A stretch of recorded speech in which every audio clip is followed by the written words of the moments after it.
Alright, what is up, YouTube, Rumble, everybody? It's the Debbie2100 here, and so I got another slight MacBook video that I kind of want to do here.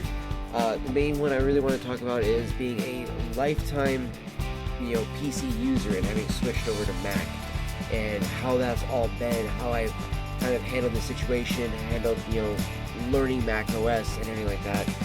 And I was actually just kind of showing a lady a video here too of somebody who I felt was either doing bad faith argument or just really was missing the whole mark on the actual video itself. Kept claiming that there was so many things she just couldn't do with Mac that legitimately I'm like, I'm literally doing those things right now. How are you saying you can't do those things? It felt like, and he was even, if you look in the comments too, somebody even said too, as they were supposed to be an Apple hater, that they felt that a lot of his bias was just kind of going rampant through the entire video just to make a video that way, and it's like, that's so disingenuous. Again, I am a lifetime PC user. I used PCs for so long, since I was probably about 4 years old, and I'm 32 now. Okay, like the first PC I remember really using was a IBM. And the second one I remember using was a Hewlett Packard. I don't remember the exact models, but they both used Windows 95 and Windows 98. Those were the first two systems I remember using. There were still even some games on those systems that I would actually have to use MS-DOS to run. And actually at school, when I was in elementary in Detroit, Michigan, funny enough, we actually used MS-DOS and Macs for like the first 3 years of my schooling there. Now when I came here, out in the Pacific Northwest and stuff, dude, it was completely different. They were already using Windows XP and everything like that, and getting used to all that shit over here. So when I first stepped into all that, it was a very different experience. It was even funnier to know that when I would go home, I was only using Windows 98, but at schools I was using something more advanced. And it was always just one of those things. I never really stepped out of the realm of PCs, especially because I was a big StarCraft and Diablo fan.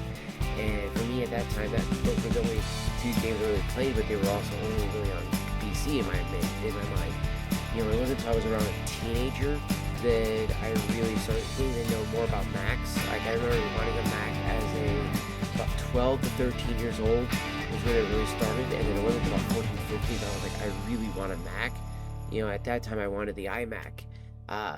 It was, I think, the iMac G4, and that was like the one I really wanted at the time, just because of how cool the colors were. It was all in one, and it was this really nifty piece of the tech that you could use, and you could actually grab it by the handle content, a GameCube, and carry it over to your friend's house and set it all up, all that stuff. And I thought that was just the coolest thing in the world.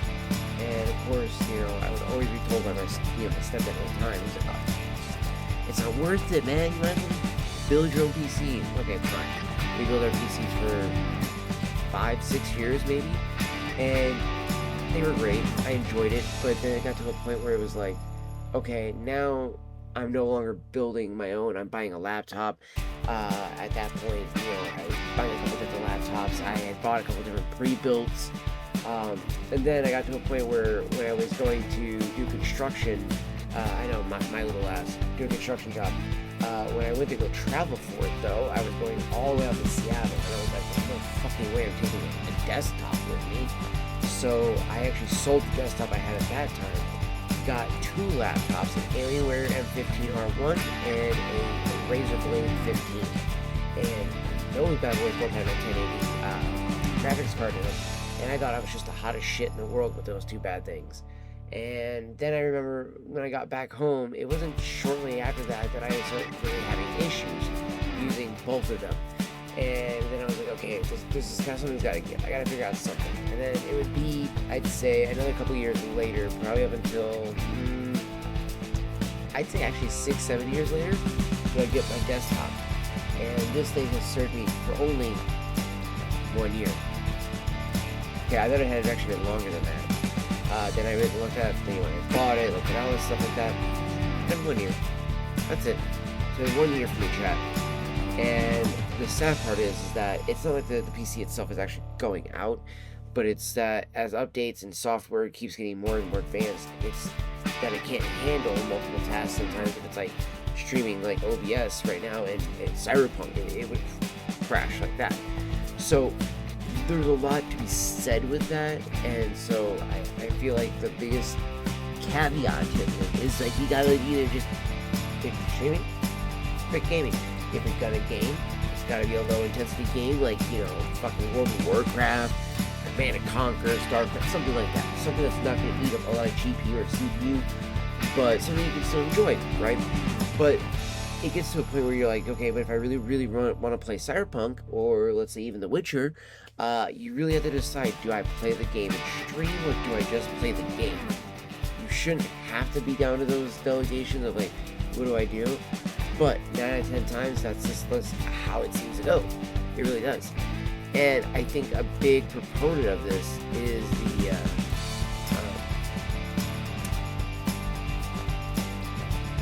however, though, if, like, let's say you want to play Cyberpunk and stream at the same time, you might be able to get away with doing this for an hour, 2 hours, maybe even 3, if you do certain settings, you lower certain graphic parts down, play maybe windowed mode, but then you're taking away from the immersion, and I know that term gets thrown out there so much, but really, when you're really just getting into the game, you really just feel kind of lost in it, right? That's the immersion level that you're really looking for, where you're just almost like, oh shit, like that's it. There's world around me, and I'm just playing a game. That's that moment where you're just like, yes, that's truly the game that you're really enjoying, right? You can't do that if you're streaming at the same time. And for anybody thinking like, well, yeah, just because your PC's, been overclocked the entire time, it's starting to go down. Well, no. This was the case since the get-go. Since I opened up the box, pulled the desktop out, and started using it, I've had this issue. Now, I can't say for 100% sure that when I get the Mac Studio, that when I, and the Cyberpunk, comes over to macOS, and it's just gonna perfectly work, right? I'm just gonna be able to get it to work 100% with everything going. But the kind of consensus is yes, I'm gonna be able to make it not only work, but put path tracing on, have it run, well over 60 frames a second, and have that enjoyable experience literally using the Mac Studio. Does it mean, yes, I gotta buy the game again? Sure, but it's Cyberpunk, of course I'm gonna buy the game again. I have no problem in doing that. And especially using it on the Mac Studio with something that's that strong, that powerful, that can really, really shine and show that, that power that, Apple really does have. And I think that oftentimes you hear people always say, gaming on a Mac? What? That's crazy. Yeah, it's crazy in a sense because there's not a lot of titles. But can they do it? Fuck yeah, they can totally do it.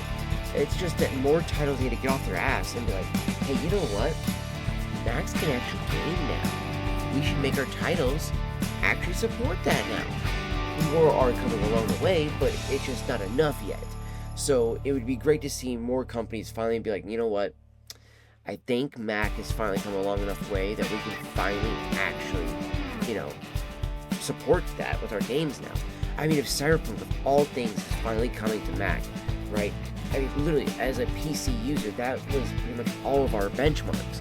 You could use Cinebench, you could use Heaven benchmarks, but literally, you wanted to test your PC, can it run Cyberpunk? I mean, it literally became the new crisis. Can it run it at the max settings with everything running with no issue, no hiccup at all? That's how you know you've got a real machine right there. But I digress. The fact that it's going to be coming to, Mac literally means you'll be able to say, this is how good my Mac is. Can it run Cyberpunk? See what I mean? That becomes the new real-world actual test. Whereas people are like, well, you see this MacBook here ran the Cinebench score, the Geekbench score of this. It's like, who gives a fuck?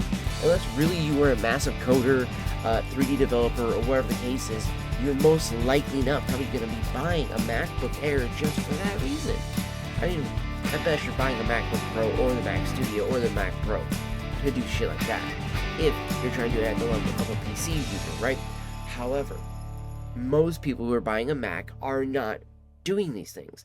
They're checking email, they're doing business meetings, especially like Zoom calls, FaceTime, things like that nature. They are literally doing things that not really maximize in a sense like the fans or the CPU, the GPU, but maximize the actual usefulness and the effectiveness of a MacBook Air or Pro. Now, when you see people really getting into the pros, it tends to be more content creators. It tends to be more people who are doing massive, huge analytical sheets and they need all the screens that they can, because, especially on a Pro, you can hook up to, 3 different screens. I think it's 2, with the main one being a clamshell. But then if also you have an iPad next to you, if you have another MacBook next to you, then you have another screen right there. Both of those, it just keeps adding. You can literally do so much more with those Pros, but is it worth the price tag that you look at? Can be, cannot be. Just depends. I think one of the biggest issues too we've seen with, at least in my opinion, especially like I said, being a lifetime PC user now switching over to Mac, is that when you have all this hardware that is made by all these different people, eventually you're gonna get some optimization issues, right? I have an AMD CPU and I have an Asus motherboard. I have an Asus version of a NVIDIA graphics card, but then I have Corsair memory. See what I'm saying here? Some things are going to be able to communicate well to each other, while other things are going to be like, I don't really want to. So then it creates a headache that is very frustrating. You just want the $1,600 PC to just fucking work. And oftentimes it doesn't. So, this is where Ergo steps in, the MacBooks, where I literally have had this MacBook One base model for just a little under, I think barely a week now, and it has not only just served me amazingly well, but I have legitimately been able to do things that, especially like editing wise, like doing this to iMovie, right? That with DaVinci Resolve, yes, you can do it. It's so daunting. It's like, here's DaVinci Resolve, and it's like already giving you everything you can do with like Adobe Premiere and Final Cut Pro all into one. Sweet. You give me all these options. Fucking make it simple for somebody to learn. That shit does not get easy to learn, right? And y'all can make fun of me all you want, right? But at least with iMovie, it's fucking intuitive. If I want to do a transition, I can do that. If I want to add music, I can do that. If I want to do this, I can do that. It makes it simpler. It makes it easier. And then as soon as, yes, I want to upgrade to Final Cut Pro, I've already started utilizing so much of its own technology already in iMovie that it's going to be very second nature. Same thing with using GarageBand to make music, but then excelling up, or not excelling, right, but advancing up to Logic Pro. And guess what? Same thing applies. You now know how to already make your music, and now you already know how to make samples, stuff like that. Now you just got to apply all that knowledge to the app's bigger brother in a sense, because I don't really want to say a different app, but because Logic Pro and Final Cut Pro are just legitimately the next step evolution of those said products. You know what I mean? So that is a huge thing right there. So I wanted to make sure I brought that up to attention as well, But I will say this too, though. Having used the macOS so far, one of the biggest things that I've been kind of annoyed with, I think the only really thing I was annoyed with was Safari. Alright, I love Safari, but then I found out for whatever reason I've been having issues with my Hulu and HBO accounts and all that other stuff like that, to the point that I had to download Opera. First I did Chrome. We'll not be putting Chrome back on there ever again. I only did it because I was like, I am curious how much will it use in resources, or even Chromium. No. And on top of that, the way they track every little movement you do, even if you tell it, don't track me, it's registering every fucking click you make. Not okay with this. Not okay with you tracking my movements of everything like that. It's like, what the fuck are we doing here? So yes, I decided, let's go with Opera. Yes, Opera has had its own issues and stuff like that in the past. However, though, I still felt safer using that, and it's a Chromium-based platform that I can actually utilize to, watch YouTube videos, or not videos, really, but like Hulu, Netflix, so forth, so on. And at first I thought maybe it's the HDCP thing that, one of these guys out here was saying about. It's like, no. In fact, actually you have to toggle that on. So I do think that the person who got his Mac Mini actually got a used one that somebody had kind of refurbished, but didn't tell him that. Because there's some subtle signs there that that's exactly what probably happened. Like, just some subtle signs, not if you notice them, you wouldn't notice them. They're so subtle, you just wouldn't notice them. So, But I will say, using the macOS myself, though, I honestly enjoyed it. Like I said, editing movies because of iMovie has been amazing. Surfing the web is really fun with Safari. All the cool little ins and outs I can do with all the commands, whether it be, operating on gestures from the trackpad, or it's doing, short commands with the keyboard. Things just made it so much more simpler that I just wasn't expecting it, right? I literally did expect it. So many roadblocks, snags, everything like that when switching from PC to OBS. Switching from PC to Mac. I honestly did think I was going to hit some roadblocks. I haven't. I really haven't. I'm being honest. Like, if I legitimately had a really bad experience, but, like, I knew that if I, still just sucked it up and, gave the best ability or the best chance I could, then, maybe I could still, utilize it or whatever the case was. But, it legitimately, from opening the box, starting it up, everything. It's just simple, easy, intuitive. I don't know how else to say it. macOS is very fucking easy. The things I see or hear people say that literally are just like, if you're trying to set yourself up for failure as it is, like, like the one guy, or it's just that you legitimately hate the company so much you're unwilling to see the good that they can truly make. Yes, I'm in a sense an Apple fanboy, but again, never owned a Mac until now. And the reason for that was because, again, knowing how good it actually will be. So, just saying, that's just kind of my thought on that one. So, and honestly too, I'm excited too for, the next couple weeks here. I'll be doing a 1-week video, and then I will be doing a 1-month video, and then after that we'll be doing a 6-month video to report back how we feel about the M1. And maybe by that point we'll have given this to my little sister, and I'll have my M4 along with the Studio redone, right? So, not the Mac Studio, but the Mac Studio, sorry. But that's the big hope, that's the big goal.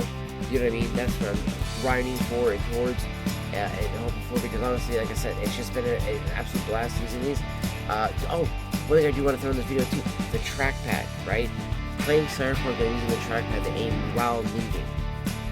Again, like I said in my last video, let me know in the comment section below, when was the last time you used a laptop that let you do both? Just saying, right? I think a ThinkPad might be closest to do that, but I'm not sure, Okay, and so with all that being said, I think we're gonna go ahead and wrap up this video here, guys. It has been, like I said, just a blast being able to use the Mac so far. My next video that you guys can be looking for is actually going to be my Squatch video. I'm going to be doing a review on these guys here, on the Call of Duty ones that just got dropped.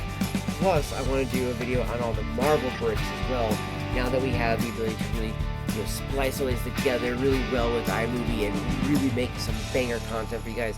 Cannot wait for you guys to check it out. So, catch you guys all in the next video. I'll see you all tomorrow if you're catching this in the streams, which we go live roughly around anywhere between 2 to 3 o'clock p.m. Pacific time every day from the vape shop. So we hope to see you there, guys.